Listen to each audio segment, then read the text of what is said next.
नमस्कार, स्वागत है आपका हमारे YouTube चैनल पर। लाखों युवाओं को जिसका इंतज़ार था वो नोटिफिकेशन आ चुका है, यानी सीईटी का। सीईटी के फार्म अप्लाई शुरू होने जल्दी हो जाएंगे। इसकी क्या डेट रहेगी, क्या लास्ट डेट रहेगी, क्या एजुकेशन क्वालिफ़िकेशन रहेगी, क्या एज रहेगी, इन सब के बारे में हम कंप्लीट जानकारी देंगे इस वीडियो में। कैसे हम इस फॉर्म को खुद से अप्लाई कर सकते हैं ये भी आपको बताएंगे इस वीडियो में। तो लास्ट तक वीडियो को ज़रूर देखें और चैनल पर बने रहें। तो बात करते हैं सीईटी नोटिफिकेशन की। तो सीईटी जो नोटिफिकेशन है वो एडवर्टीज़मेंट नंबर 1/2025 के अंडर आया है। जो ये सीईटी का जो एग्ज़ाम होगा वो सिर्फ ग्रुप सी के लिए होगा, फ़िलहाल डी के लिए नहीं है। ग्रुप सी के लिए जो एग्ज़ाम होगा वो वैलिड होगा। तो बात करते हैं इसकी डेट की कि ये कब से अप्लाई होना शुरू होगा। तो इसकी जो डेट है, पब्लिकेशन की डेट वो थी 26/5/2025। और जो ओपनिंग डेट है ये कब से शुरू होंगे अप्लाई होने, तो 28/5/2025 से 28 तारीख से ये अप्लाई होने शुरू हो जाएंगे। और इसकी क्लोजिंग जो डेट है वो है 12/6/2025, यानी 12 जून तक रात को 12 बजे तक ये अप्लाई कर सकते हैं हम इसको। तो और ये अप्लाई करने के बाद जो इसका फ़ीस कटवाने का प्रोसेस है, तो फ़ीस कब तक कटवा सकते हैं, वो 14 तारीख तक, 14 जून तक शाम को 6 बजे तक जो फ़ीस है वो इसकी जमा करवा सकते हैं। और ये है important dates for BCA BCB EWS candidate. तो इनका जो EWS कैंडिडेट का है वो क्या होना चाहिए, sporting certificate must have been issued और आफ्टर 1 अप्रैल 2025 को, या इसके बाद का जो सर्टिफिकेट है वो होना चाहिए। 1 अप्रैल 2025 से पहले का इसमें वैलिड नहीं होगा। तो ये ध्यान रखना आपको, 1 अप्रैल के बाद का जो हमारा EWS का BCB का या BCA का सर्टिफिकेट है वो होना चाहिए। फिर क्या, eligibility certificate renewed issued for family member of ESM, ex serviceman के लिए जो है वो क्या है, जो सर्टिफिकेट है वो रिन्यू या इशू हुआ होना चाहिए 13/6/2024 के बाद का। तो इसके आगे है जो डाउनलोडिंग है एडमिट कार्ड की, वो उसके लिए अलग से सेपरेटली डेट बताई जाएगी। उसी तरह एग्ज़ाम के लिए भी अलग से डेट बताई जाएगी। तो इसका जो फॉर्म अप्लाई करने की जो डेट है वो होगी 28/5 से शुरू, और जो लास्ट डेट होगी वो होगी 12 जून को रात 12 बजे तक।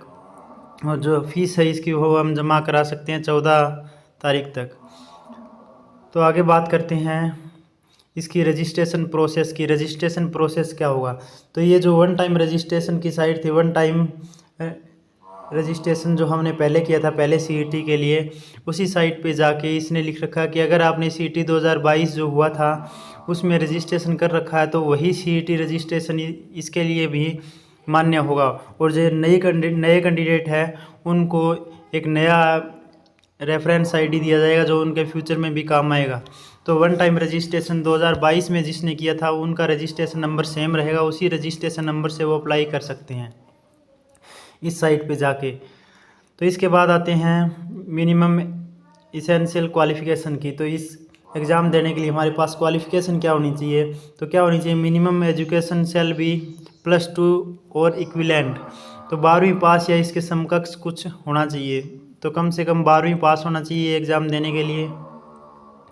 फिर करते हैं सिलेबस है वो आगे बता रखा है इन्होंने। फिर जो पैटर्न है वो कैसा आएगा, वो है total number of multiple choice, जो MCQ आएंगे वो 100 क्वेश्चन आएंगे, टोटल मार्क्स भी 100 होंगे। और जो एग्ज़ाम की ड्यूरेशन होगी, अवधि होगी, वो होगी 1 घंटा 45 मिनट का एग्ज़ाम होगा। और जो मिनिमम क्वालिफाइंग मार्क है वो है जनरल कैटेगरी के लिए 50%, और जो रिजर्व कैटेगरी है उसके लिए 40% होगा क्वालिफिकेशन मार्क। तो उसके बाद जो बात करते हैं वो है एज लिमिट की। तो एज कितनी होनी चाहिए इस एग्ज़ाम के लिए, वो है तो मिनिमम जो एज है वो है 18 साल होनी चाहिए, और जो मैक्सिमम एज है वो 42 साल होनी चाहिए। आपकी जो एज है वो 18 से 42 के बीच में अगर है तो, और 12वीं पास है, तो आप इस फॉर्म को अप्लाई कर सकते हो। और एज में रिलैक्सेशन है वो जो पीछे मिलती थी उस हिसाब से आपको दी जाएगी, रिजर्वेशन भी। फिर EWS कैटेगरी का बता दिया हमने कि 1 अप्रैल 2025 के बाद का सर्टिफिकेट होना चाहिए उनके पास EWS का। ये सब के लिए अलग अलग हैं, वो आप देख लेना इस पूरे नोटिफिकेशन को पढ़ के। तो हम बात करते हैं फिर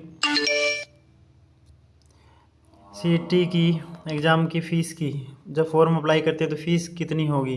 the category wise application fees is payable through online mode only. सिर्फ आप जो इसकी फ़ीस है वो ऑनलाइन जमा करवा सकते हैं, चाहे वो नेट बैंकिंग से हो, चाहे आपके पास एटीएम कार्ड है उससे भी, या क्रेडिट कार्ड है उससे भी आप इसकी फ़ीस जमा करवा सकते हो।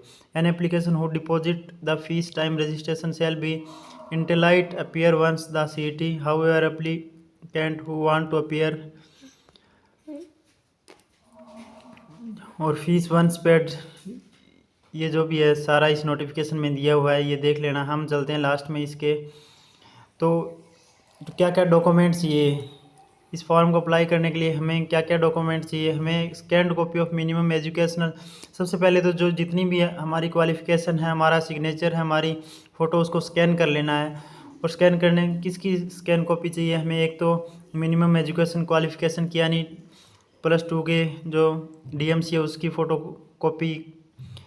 दूसरा है कैंडिडेट की फ़ोटोग्राफ पासपोर्ट साइज़। तीसरा है सिग्नेचर कैंडिडेट के और उसका आधार कार्ड स्कैन किया होना चाहिए और उसकी पीपीपी यानी जो फैमिली आईडी है वो स्कैन होनी चाहिए। तो ये सारे डॉक्यूमेंट्स जनरल कैटेगरी के लिए हैं। और अदर कैटेगरी के लिए इनके अलावा जो उनकी caste certificate, extra reservation certificate जो भी है वो भी साथ में लगेगी इसके स्कैन की हुई। आगे चलते हैं तो इसमें लगभग यही था, ये एक्सपीरियंस के लिए ये थोड़ा देख लेना। तो ये था पूरा प्रोसेस सीईटी अप्लाई करने का। तो आप खुद से भी इस फॉर्म को अप्लाई कर सकते हो और अप्लाई इसको बिल्कुल ध्यान से करना है, एक इसमें मिस्टेक नहीं होनी चाहिए अप्लाई करते टाइम। और इसकी जो पेमेंट है वो ऑनलाइन कटेगी। और इसका जो अप्लाई करने का स्टार्टिंग टाइम है वो आपको बताया था कि 28 तारीख को रात को 12 बजे से शुरू होगा और 12 तारीख यानी 12 जून को रात को 12 बजे तक अप्लाई कर सकते हैं। और इसकी फ़ीस 14 जून तक डिपॉजिट करवा सकते हैं। तो इसको ध्यान से पढ़ें। और अगर आप सीईटी की तैयारी करना चाहते हैं तो इस चैनल को सब्सक्राइब ज़रूर करें, क्योंकि यहाँ सीईटी से जुड़े पूरे सिलेबस के जो वीडियोज़ हो गए अच्छी तरह पूरा सिलेबस कवर करवाया जाएगा। तो इस चैनल को ज़रूर सब्सक्राइब करें और आने वाले जो भी अपडेट सीईटी के रिलेटिव होंगे वो आपको इसी चैनल पर मिलेंगे।